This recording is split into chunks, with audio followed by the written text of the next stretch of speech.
حضرت امی عائشہ رضی اللہ تعالی عنہ روایت کرتی ہیں، آپ صلی اللہ علیہ وسلم نے فرمایا کہ جب تم میں سے کوئی نماز پڑھنے لگے اور اسے نیند آ جائے تو اسے چاہیے کہ سو جائے، اس لیے کہ جب تم میں سے کسی کو نیند آئے اور وہ نماز پڑھ رہا ہو تو وہ اپنے لیے دعا مانگے گا تو دعا کی جگہ وہ اپنے لیے بد دعا کرنے لگ جائے گا۔ سرکار دو عالم صلی اللہ علیہ وسلم کا فرمان ہے جس کا مفہوم یہ ہے کہ انسان اگر عبادت کر رہا ہے اور اسے نیند آ گئی، رات کو تہجد پڑھتا ہے، قرآن مجید کی تلاوت کرتا ہے، تو زیادہ نیند آنے لگی تو فرمایا سو جائے جب تک کہ نیند پوری ہو جائے، اس لیے کہ نیند کی حالت میں جب قرآن مجید پڑھے گا تو غلط پڑھنے لگ جائے گا، دعا مانگے گا یا ذکر کرے گا تو جملے غلط ہو جائیں گے اور جن کی وجہ سے وہ دعا کے بجائے بد دعا ہو جائے گی۔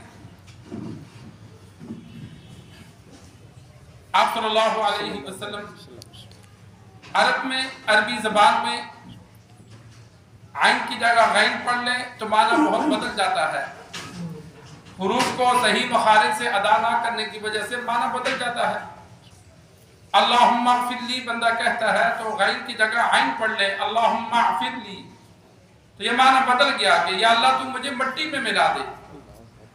اب پہلے تو دعا وہ یہ کر رہا تھا یا اللہ تو مجھے معاف کر دے، لیکن غین کی جگہ عین پڑھ لیا، نیند میں تھا، تو مطلب کیا بن گیا کہ یا اللہ تو مجھے مٹی میں ملا دے، اپنے لیے ہی بد دعا کرنے لگ گیا۔ تو حروف کی ادائیگی اور الفاظ کی تبدیلی کی وجہ سے معنی بدل جاتے ہیں، تو اس لیے ایسی حالت میں عبادت کرنے سے، ذکر و اذکار کرنے سے منع کیا گیا کہ جب نیند کا غلبہ ہو، اس لیے کہ ثواب کے بجائے الٹا انسان گناہ کرتا ہے، اللہ کا نام لیتا ہے یا قرآن مجید کی تلاوت کرتا ہے اور صحیح کے بجائے غلط کرنے لگ گیا۔ اب نیند میں ہے، آیتیں غلط پڑھنے لگ گیا، آدھی ادھر سے پڑھی آدھی کہیں اور سے پڑھی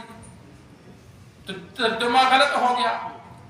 تو ترجمہ غلط ہو جائے، معنی غلط ہو جائے تو وہ ثواب کے بجائے الٹا گناہ ہونے لگ جاتا ہے۔ اسی لیے آپ صلی اللہ علیہ وسلم نے فرمایا کہ جب نیند کا غلبہ ہو تو پہلے نیند پوری کر لو،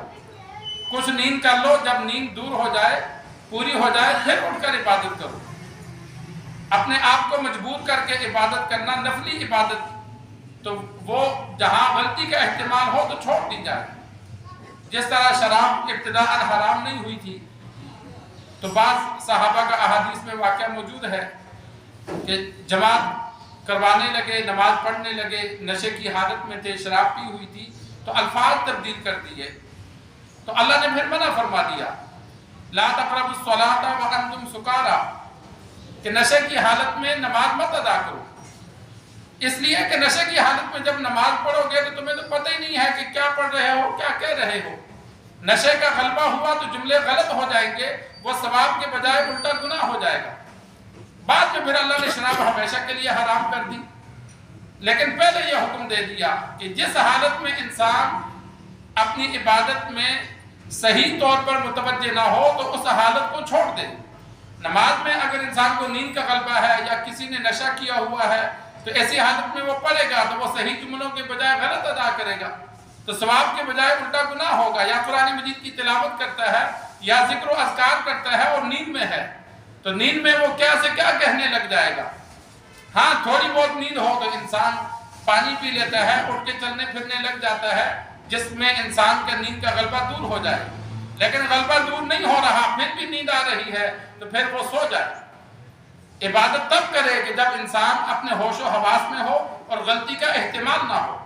اللہ سے دعا ہے اللہ ہمیں دین سیکھ کر، سمجھ کر عمل کرنے کی توفیق عطا فرمائے۔